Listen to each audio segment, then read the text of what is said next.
Hi guys, so here we are after reading chapter 28 of the book of Matthew. The last chapter, you guys. You made it all the way through. Yep. Give yourself a round of applause. Woo!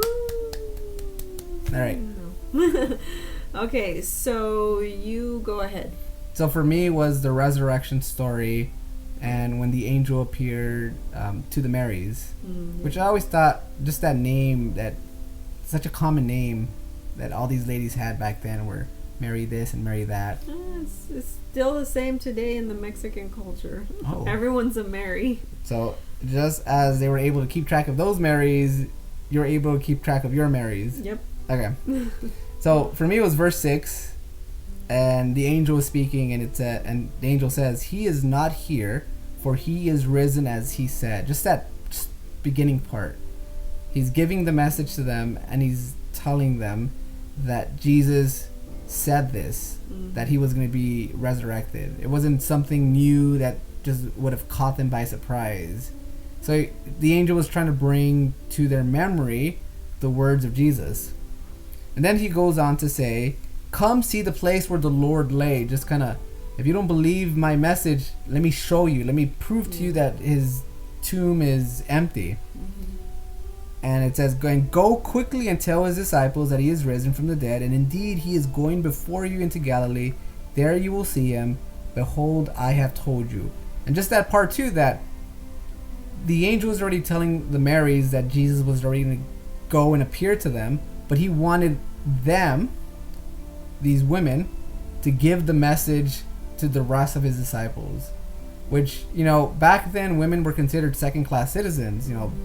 They were not ones that you would trust to give a message out to the world, and especially a message in this magnitude. Yeah, they were something this important. And not heard.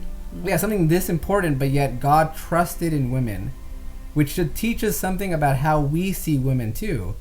We think that the church is just a man's world, but we know that if God was able to trust the resurrection message with women, we should be able to treat them the same way. Yeah. And not just that, like verse 8, just kind of to end it, the angel goes, it says about them, "So they went out quickly from the tomb with fear and great joy and ran to bring his disciples word." So it wasn't like no hesitation. They just, we got the message, let's go and tell everyone about it. And that's the way we should be about the message we're learning about God, right? We should be that excited to tell everyone about it. Yeah, and they actually had a reason to be afraid, or a reason to feel unworthy to share the news, because like you said, they're second-class citizens, so they people might not pay much attention to what they're saying, but yet they didn't care. They still gave the message. So what spoke to you? So for me, that was one of them, but another one was this kind of like small little section in where the soldiers are bribed. So the soldiers, after Jesus resurrected, the soldiers go and tell the chief priest, and what do the chief priests do? Well, they want to bribe the soldiers, right? They decide to bribe them. So this was just interesting to me, because like verse 13, the chief priests tell the guards, "Tell them that his disciples came at night and they stole him away while you guys slept." I just thought it was interesting, because they are seeing the miracle of Jesus resurrecting. Like, they know it happened. The guards are telling them what happened and everything. And yet they're still choosing to ignore what just happened. To ignore it. And just for what?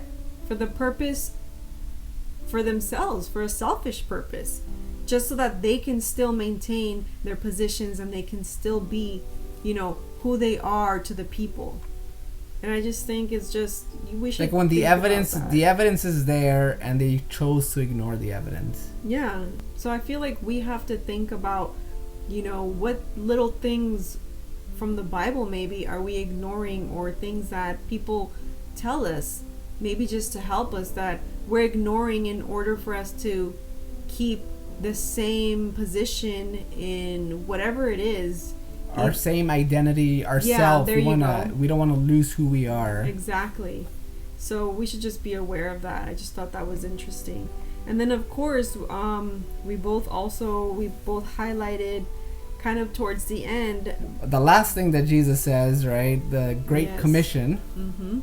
And just what he tells his disciples. And I think he ends the book of Matthew perfectly, especially as readers, us who are in this journey trying to be more like Jesus, learn more about him. Mm-hmm. And this is what he tells us. We'll read it. What does it say? So it says, "Go therefore and make disciples of all nations, baptizing them in the name of the Father and the Son and of the Holy Spirit, teaching them to observe all things that I have commanded you. And lo, I am with you always, even to the end of the age. Amen." So just that phrase, Jesus is telling us to go, right? Go into the whole world and to teach others what you've learned from this book, right? Exactly. What have you learned? Don't just hold on to this information. Don't hold on to the little things God has been telling you throughout each day and each chapter. Go and tell others about Jesus. Teach. That's what it says, right? Teach. And don't be afraid, just like the women, don't be afraid to share.